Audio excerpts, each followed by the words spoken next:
Morning student.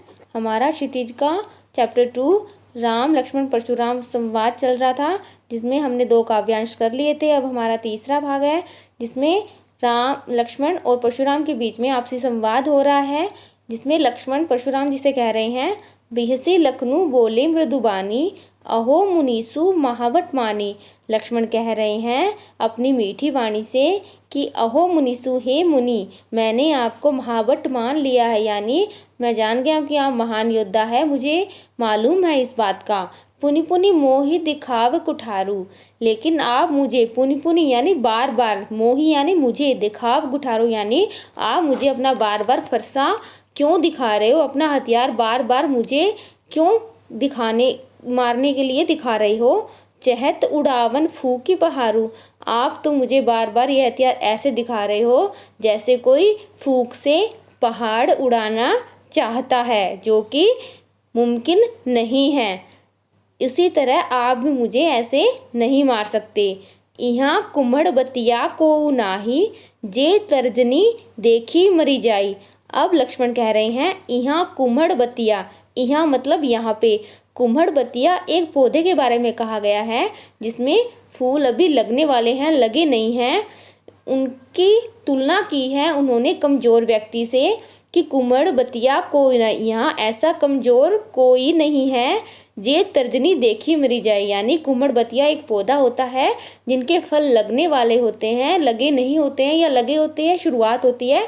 जे तर्जनी, तर्जनी का मतलब होता है आपकी उंगली, पहली उंगली। अगर उस पौधे को कोई उंगली कर दे तो वह पौधा नष्ट हो जाता है, मतलब आगे बढ़ नहीं पाता है।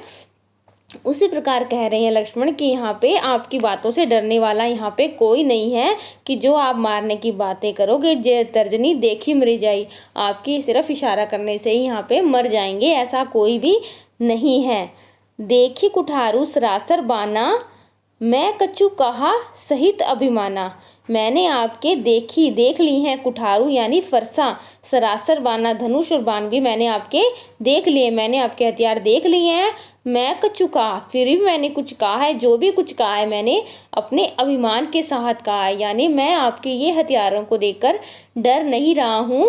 मुझे पता है आप एक वीर योद्धा हैं, लेकिन फिर भी मैंने जो बातें कही अपने अभिमान के साथ कही है, मैं बिल्कुल भी डरा नहीं हूँ। भृगुसुत समुझी जनेऊ बिलोकी। अब लक्ष्मण जी कह रहे हैं कि भृगुसुत यानी वो भृगु के पुत्र थे। लक्ष्मण कह रहे हैं कि मैं जानता हूँ कि आप भृगु के पुत्र हो। भृगु यानी मुनि थे और सुत उनका बेटा, यानी आप भृगु मुनि के पुत्र हो। समुझी मुझे समझ गया हूँ।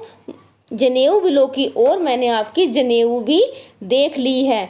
जो कछु कहूत सहो रिस रोकी, और जो मैंने जो भी कुछ कहा है आपसे, सहो रिस रोकी, मैंने अपनी रीस यानी अपने गुस्से को रोककर सहकर ही कहा है, यानी मैंने अभी कोई भी ऐसी बात नहीं की है जो काफ़ी गुस्से वाली थी। मैंने सभी अभी मधुर वाणी से, मीठी वाणी से ही जो कुछ कहा है, फिर भी आपको इतना गुस्सा क्यों आ रहा है।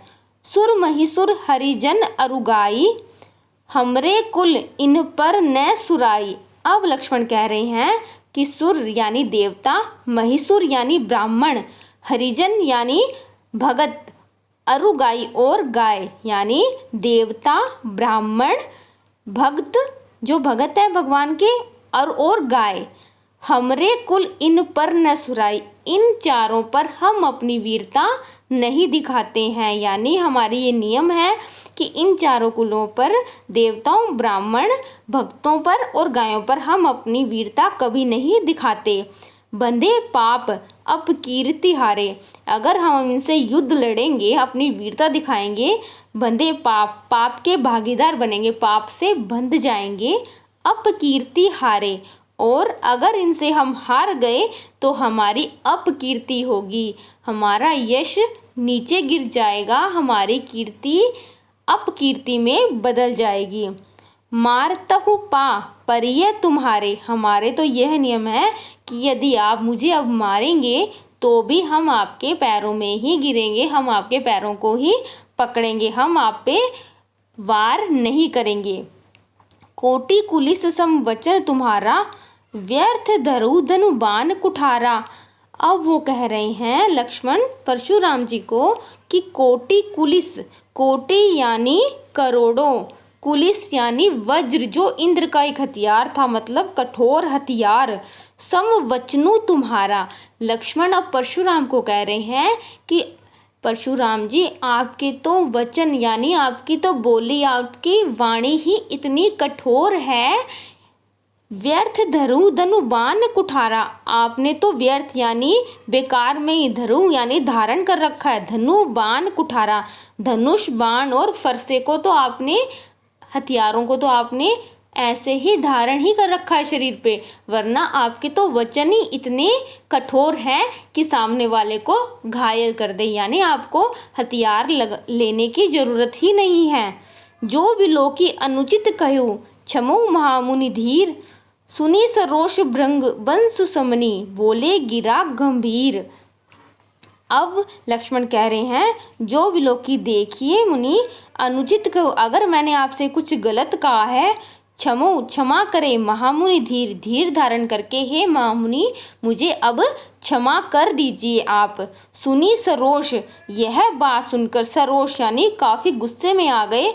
भृगु वंश मणि यानी भृगु की वंश की जो मणि के समान चमकने वाले है, भृगु के वंश की मणि यानी परशुराम जी के बारे में कहा गया है कि जो परशुराम जी हैं वो गुस्से से और आग बबूला होकर बोले गिरा गंभीर, और अपनी वाणी को एकदम गंभीर करके बोल